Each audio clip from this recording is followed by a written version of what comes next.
Chapter 533. Quam really hated Alex to the core. However, he did not dare to offend Alex. Therefore, he could only try to bargain with Stephen. His tone was also very pious. "Don Stephen, could you please convey my message to Mr. Anderson?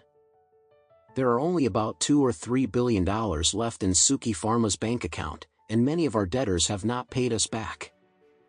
We also owe the bank several $billion in loan now. We are really under a great deal of pressure." Stephen replied, "Mr. Anderson has always meant what he says. So, don't think that you can bargain with Mr. Anderson as and when you please." Quam begged, "Don Stephen, I'm really having a hard time now. Why don't we do this instead? Tell Mr. Anderson to give me 2 months. I will definitely transfer the money over to him in 2 months.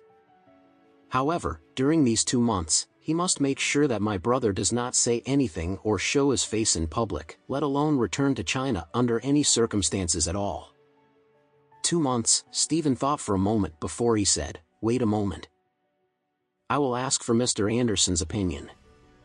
After that, Stephen immediately sent a text message to Alex and told him all about Quam's request to transfer him the money in 2 months. Alex was cleaning up the dining table at this time, and when he saw Stephen's message, he did not hesitate to send a reply immediately. "Tell him not to try and bargain with me anymore. If he tries to bargain with me again, I will talk to his brother, and I will send his brother back to China to fight for the inheritance with him. Tell him that his brother would agree to my request even if I asked him for 5 billion yuan." Yen was hiding at Stephen's dog farm at this time. He knew that countless people wanted to kill him, and so, he was in a panicked and anxious state all day.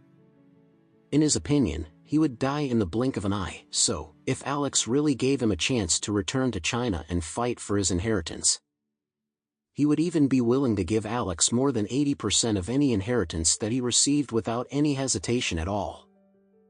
Stephen called Quam once again as soon as he received Alex's reply. "Mr. Suki, you are trying so hard to bargain with Mr. Anderson for just 1 billion yen, but have you ever thought about it in depth? If Mr. Anderson decides to talk to your brother and send him back to Japan to fight for the inheritance with you, Yen might agree to pay Mr. Anderson 2 or 3 billion yen immediately as remuneration.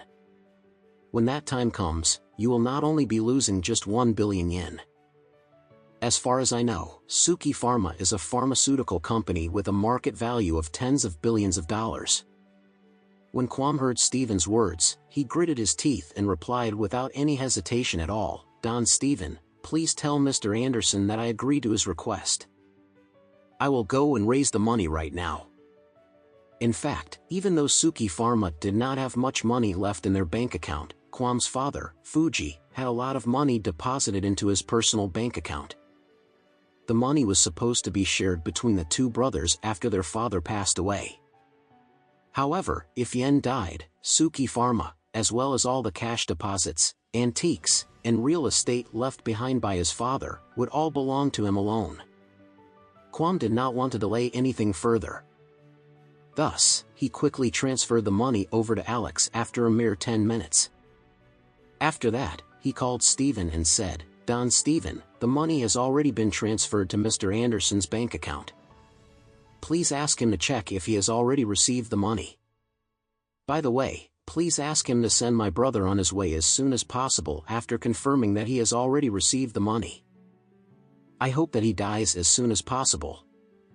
Stephen promised, "Don't worry, Mr. Anderson has always been a very credible person. As long as he has already received your money, he will definitely make sure that your brother will completely evaporate from this world." After he hung up the phone, Stephen immediately sent a text message to Alex, "Mr. Anderson, have you received the money from Quam?" Alex replied, "Yes, I have received it."